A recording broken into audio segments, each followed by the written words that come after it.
Legacy in Disguise. Kabanata 11. Nanginginig sa matinding takot si Gavin at nauutol na nagsabi, Mr. Max, miyembro ako ng pamilyang DuPont. Pamilyang DuPont. Umiling si Kuya Max, sabay ngisi. Ano ngayon kung DuPont ka? Umubo siya ng may paghamak, saka malakas na sinipa si Gavin, dahilan para bumulagta ito sa sahig. Malamig niyang idinugtong, kagabi lang, tinuruan ni Master Dante ng leksyon ang isang DuPont, binigyan ng 10,000 sampal. Mangangahas ka pang banggitin ang apelyido mo dito sa teritoryo niya. Ha! Muntik nang himatayan si Gavin sa takot. Akala niya, ordinaryong gangster lang ang umatake sa kanya, hindi niya inasahan na si Master Dante pala. Hindi pa siya nakakabawi, biglang itinaas ni Kuya Max ang pamalo at walang sabi-sabing pinalo si Gavin sa ulo. Pak! Parang umikot ang mundo para kay Gavin. Nahilo siya, damyugo ang bibig at ilong, at unti-unting nagdilim ang kanyang paningin. Napasigaw si Sophie sa gulat. Si Gavin ang nobyo niya, ang tiket niya para makapasok sa pamilyang DuPont. Kung may masamang mangyari dito, tapos din ang lahat ng pangarap niya. Ambulansya. Tawagan ang ambulansya. Hysterical na sigaw ni Sophie habang nanginginig ang kamay na nagtatangkang mag-dial, pero sa sobrang takot, puro sigaw lang ang lumalabas sa bibig niya. Nainis si Max at sumigaw, Damn! May lakas ka pang tumawag. Busalan niyang bibig mo. Tingnan natin kung makapagsalita ka pa. Opo, Mr. Max. Sagot ng mga tauhan niya, sabay ngising demonyo. Agad nilang nilapitan si Sophie, na sa sobrang takot ay napaatras. Pero napatid siya sa pader. Wala na siyang matatakasan. Halika rito, babae. Sigaw ng lalaking iisa lang ang mata. Hiniblot nito ang buhok ni Sophie at bigla siyang iniangat. Isang malupit na braso ang kumapit sa mukha niya, at pagkatapos ay walang habas siyang sinuntok. Sa ilang malalakas na suntok lang, namaga agad ang mukha ni Sophie na parang ulo ng baboy, umaagos ang dugo at laway mula sa kanyang bibig. Kahit pa magamot siya, imposibleng mabura ang mga peklat na iyon, tuluyang sisirain ang kanyang magandang mukha. Dahil sa kalupitan ni Kuya Max, napatingin si Celine, nanginginig habang nakasandal kay Adrian, halos magkadikit na sila sa takot. Napansin sila ni Kuya Max at agad na sumigaw, at yang dalawa, patayin niyo na rin. Nang ahas kayong agawin ang diamond box ko, mga putrajes kayo. Isang lalaki ang agad na sumugod kay Celine, nilalapirit ang kamay na parang sabik na sabik. Pero bago pa siya makalapit, malamig ang tinig na umalangaw-ngaw. Subukan mong hawakan siya. Isang bagsik na sipa ang bumulaga sa lalaki, pinatumba siya ni Adrian sa isang iglap. Nanlaki ang mata ni Max sa galit. Anong hayop ka? Tahimik pero mabigat ang sagot ni Adrian, isa akong tao na hindi mo dapat galitin. Putang ina mo. Hanap mo kamatayan. Hindi na nag-aksaya ng oras si Adrian. Kalmado niyang diniyal ang numero ni Master Dante at marahang sinabi, Master Dante, nasa diamond box ako. Bumaba ka rito ngayon. Pagkababa ng tawag, malamig niyang tinitigan si Max. Namutla si Celine sa gilid. Si Hugo nga, buong yabang na sinabing konektado siya kay Master Dante, pero heto't duguan ngayon. Si Adrian pa kaya na ganito kabastos ang pagsalita? Hindi ba siya nag-aalala para sa sariling buhay? Narinig rin ito ni Sophie na halos wala ng malay. Nagpumiglas ang takot sa kanyang puso, itong Adrian na ito, ano bang pinaplano niya? Gusto ba niya silang lahat mapahamak? Nagmumura si Max, kung mangangahas kang bastyusin si Master Dante sa harap ko, sigurado, di ka naaabot ng buhay dito. Sa huling salita niya, itinaas niya ang kamay, patayin yan. Walang sino man ang lalabas dito ng buhay. Boom! Isang sigaw ang sumabog mula sa labas ng kahon. Damn, Max! Gusto mo na bang mamatay? Dumagundong ang galit na tinig ni Dante. Kung gagalawin mo si Mr. Adrian, ako mismo ang pupugot sa'yo at ipapakain sa mga aso. Pak! Parang tinamaan ng kidlat si Kuya Max sa kinatatayuan niya, natulala at nanginginig. Narito na si Mr. Dante. Sino ba si Mr. Adrian? Sa sumunod na segundo, lumapit si Dante, nanginginig sa galit, at malakas na sinipa si Max Roach sa lupa. Bulag ka ba? Hindi mo nakilala si Mr. Adrian. Papatayin kita. Sigaw ni Dante habang walang tigil sa pagsisipa kay Max. Si Max Roach, na dating hindi mapapabagsak kahit sino, ay ngayon mistulang basang sisiw sa harap ng lahat. Natigilan si Celine. Ano bang nangyayari? Nagpanik din ang mga kasama nila. Totoo ba? Siya nga ba si Mr. Adrian? Ang binatang binastos nila kanina, siya pala ang hinahanap ng kamatayan. Sinigawan pa sila ni Dante, galit na galit. At kayo? Ano pang ginagawa nyo dyan? Lumuhad kayo at humingi ng tawad kay Mr. Adrian. Mr. Adrian, pasensya na po. Dahil sa aming kakapalan, halos nasagasaan pa namin kayo. Patawarin niyo po kami. Isa-isang lumuhad ang mga lalaki, yumuko, at nagmakaawa ng tawad. Takot na rin si Max. Lumuhad siya sa lupa, hawak ang dagwang mukha, at nagmamakaawa. Mr. Adrian. Patawarin mo ako. Bigyan mo pa ako ng isang pagkakataon. Hindi pa nakontento si Dante, sinampal pa niya ang sarili habang nanginginig sa takot. Mr. Adrian, kasalanan ko po ito. Pinabayaan kong lapastanganan kayo ng mga tao ko. Patawarin niyo ako. Tumingin si Adrian kay Celine at kalmadong sinabi. Inaya ko lang naman kumain ang best friend ng asawa ko. Pagkasabi niya nito, lumingon siya sa iba at malamig na dagdag. At sila. Hindi ko sila kaibigan. Nagulat si Celine ng husto. Hindi pala nagyayabang si Adrian kanina. Siya nga pala ang nagpareserba ng isang diamond box sa Evergrande Mansion, at hindi basta-basta, kundi ang pinakamataas na antas pa. At higit pa roon, mismong si Mr. Dante ang nagpareserba para sa kanya. Naalala ni Celine kung paano niya minamaliit si Adrian kanina. Hindi niya alam kung saan niya ipapapako ang mukha niya sa hiya. Samantala, nang inig sa takot si Hugo nang marinig ang sinabi ng lahat. Ano bang nangyayari?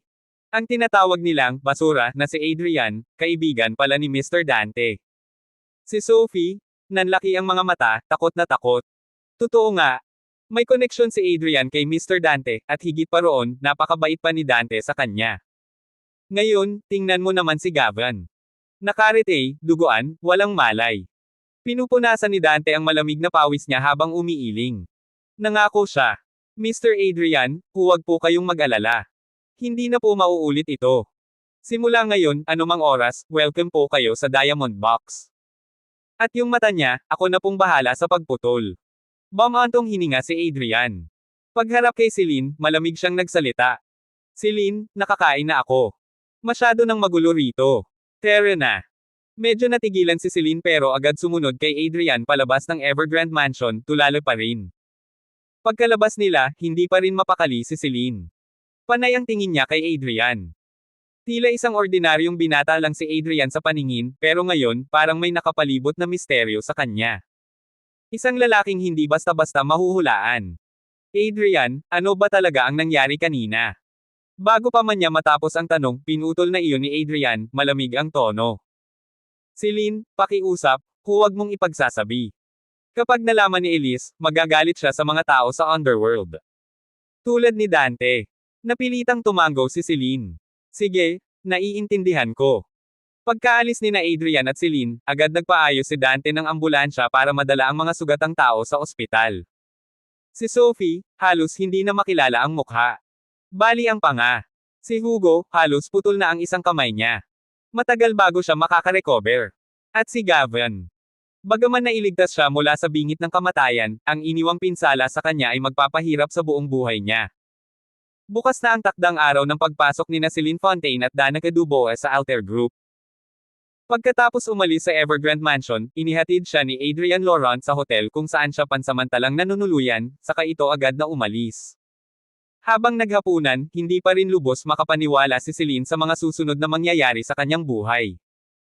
Sa pagpunta niya sa Nanjing City, opisyal siyang magiging empleyado ng Alter Group, ngunit sa katotohanan, dala pa rin niya ang misyon ng kanilang pamilya. Sinabi ng kanyang ama na ayon sa lihim na impormasyon, natagpuan na ng pamilyang Greenoldi, ang pinaka-powerful na pamilya sa Zhuhai City, ang kanilang nawawalang batang Panginoon. Hindi lang iyon, binili rin nila ang Alter Group para magsilbing pagsasanay para sa nasabing tagapagmana. Sa madaling salita, ang tunay na batang Panginoon ng pamilyang Grimaldi ay narito sa Nanjing City, at siya ang chairman ng Alter Group. Bagamat kilala ang pamilyang Fontaine bilang isa sa mga nangungunang pamilya sa Zhuhai City, pangalawang antas lamang sila kumpara sa napakataas na antas ng pamilyang Greenoldi. Kaya naman, umaasa ang pamilyang Fontaine na magamit ni Celine ang kanyang posisyon para makalapit sa batang Panginoon, at kung papalarin, may taguyod ang isang matibay na koneksyon, o higit pa, isang kasal. Bagamat may bahid ng pagkasuklam si Celine sa ganitong klase ng mga plano, hindi niya kayang baliwalain ang bigat ng responsibilidad na nakapatong sa kanyang balikat, ang muling pag-angat ng kanilang pamilya. Kaya naglakbay siya patungong Nanjing, naghahanda hindi lamang para sa trabaho, kundi para na rin sa paglapit sa misteryosong chairman ng Alter Group. Isa si Celine sa mga pinakatanyag at pinakamagagandang babae sa buong Zhuhai City, may angking talino, galing, at pambihirang ganda ng katawan.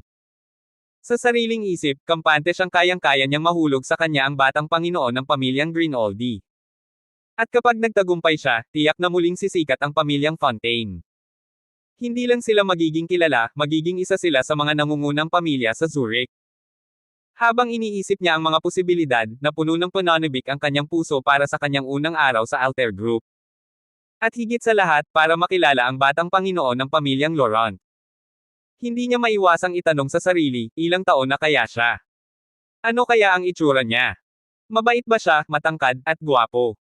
Sa di maipaliwanag na kasabikan, dinampot niya ang kanyang cellphone at binuksan ang video app. Pinanood niya muli ang isang paborito niyang video na may milyon-milyong views, ang eksenang ginamit ni Adrian ang napakaraming cash para bilhin ang Oralis Locks at pahiyaing ang sales director. Matagal na niya itong pinag-aralan. Alam niyang sa Nanjing City nangyari ang insidente, eksakto sa panahon ng mabalitang natagpuan ang batang Panginoon. Dahil dito, hinala niya, ang lalaking mayaman na naging viral sa internet, walang iba kundi ang chairman ng Alter Group. Maingat niyang pinagmasdan ang figure ng lalaki sa video, bagamat malabo ang kuha, halatang nasa 20 ilang taon pa lang ito, matangkad, payat ngunit matipuno, at may malamodelong proporsyon ng katawan. Sa tingin niya, kung ganito na ang hubog ng katawan, tiyak na hindi rin pahuhuli ang mukha. Ngunit may bigla siyang kakaibang pakiramdam. Hindi niya mapigil ang mapansin na tila kamukha ito ni Adrian. Pero pagkatapos ng ilang sandaling pag-iisip, napailing na lang siya. Imposible. Si Adrian ay manugang ng pamilyang Rousseau, isang pamilyang kahit katiting ng pamilyang Greenoldi ay hindi nila maihahambing. Kung si Adrian talaga ang batang Panginoon ng pamilyang Greenoldi, bakit siya nasa poder ng mga Rousseau? Mukhang masyado lang siyang nag-i-imagine. Kinabukasan, dumating si Celine sa Alter Group. Personal siyang sinalubong ni Danica Dubois, ang vice chairman ng kumpanya. Inihatid siya ni Danica sa administrative department, ipinakilala sa mga staff, at ipinaliwanag ang kanyang magiging mga tungkulin. Pagkatapos, ngumiti si Danica at sinabi, Celine, kung may mga bagay kang hindi maintindihan, huwag kang maiyang magtanong sa akin. O kaya, dumiretso ka na lang sa opisina ko. Magalang na nagpasalamat si Celine, ngunit may kaunting pag-aalinlangan sa kanyang tinig ng magtanong. Deputy Danica, maaari ko po bang malaman kung may pagkakataon akong makilala ang chairman? Kasi, ako po ang magiging responsable sa administrative affairs. Kung hindi ko po siya makikilala, baka hindi ko po maunawaan ang mga gusto niyang mangyari at baka hindi ko magampanan ng maayos ang aking tungkulin. Biglang naging alerto si Danica. Nang tanungin siya ni Adrian noong nakaraang araw na mag-ingat kay Celine, at nang magtanong si Celine tungkol sa chairman nang dumating siya, tila mahirap itong baliwalain. Hindi alam ni Danica kung ano ang layunin ng magandang babaeng ito na naglakbay hanggang sa Alter Group. Sinabi niya kay Celine, bihira lang pumunta sa kumpanya ang chairman namin, pero kung sakaling pumunta siya, ipapaalam ko sayo. Kung gusto kanyang makita, sasabihin ko sayo. Medyo nadismaya si Celine, ngunit ngumiti siya at nagsabi, salamat, Miss Danica. Nang bumalik si Danica Dubois sa kanyang opisina, iniulat niya ang pangyayari kay Adrian. Nang marinig ni Adrian na bagong nag-report sa kumpanya si Celine, gusto niyang makipagkita rito, kaya't naging mas maingat siya. Mukhang talagang para sa kanya ang babaeng iyon.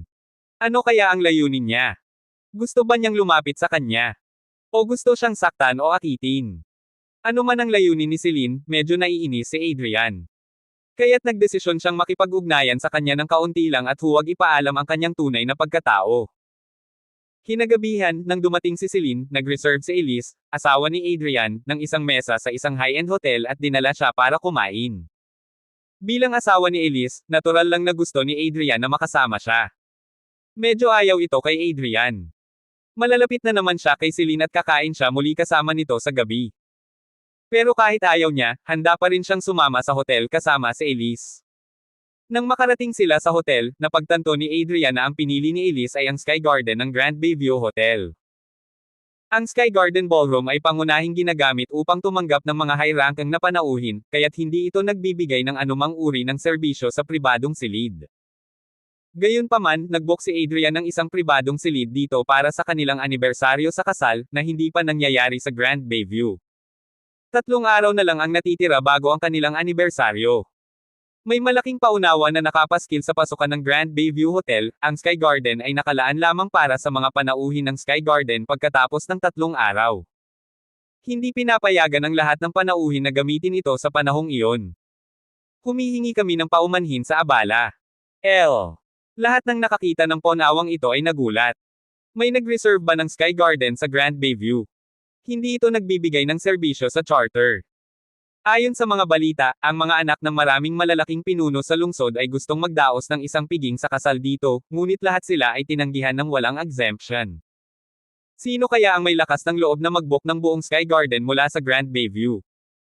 Nakita rin ni Elise ang nakakagulat na paunawa at sinabi, "Oh, talagang nakalaan ang Sky Garden.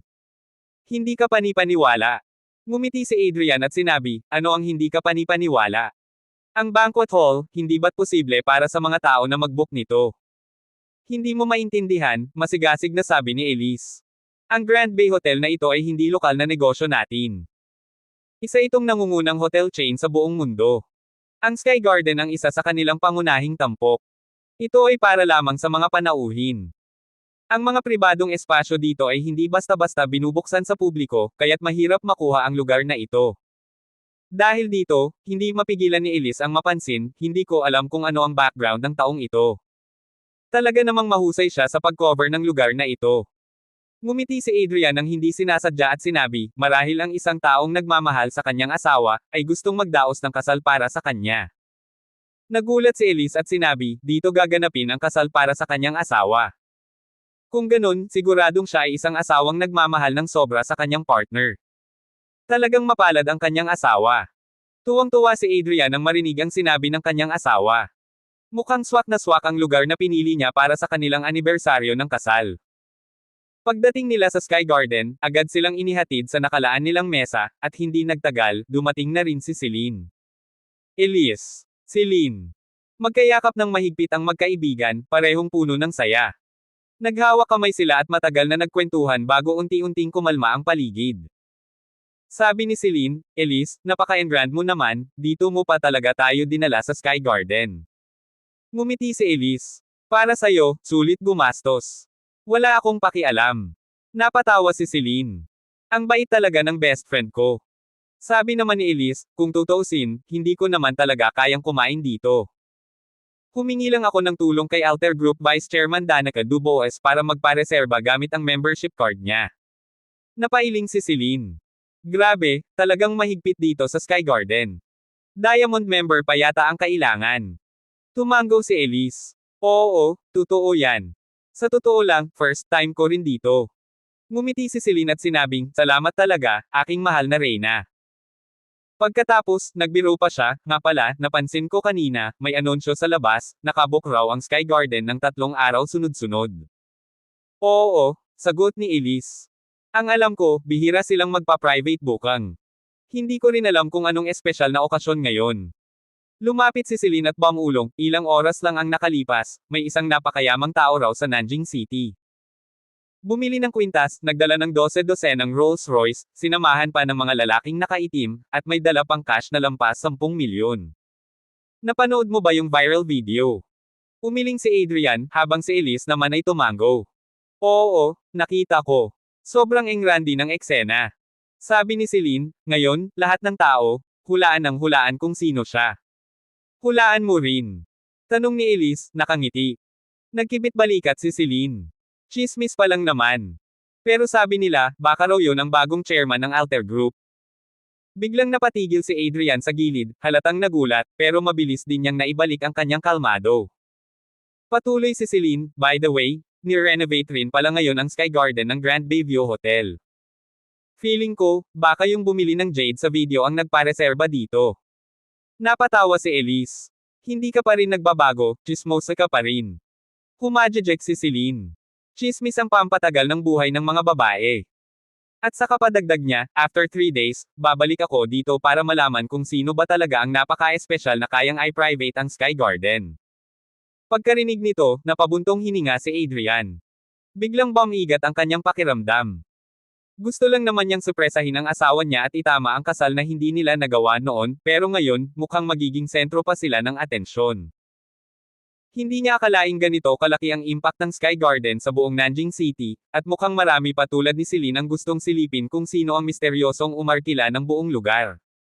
Abangan ang mga susunod pang kabanata ng Legacy in the Skies.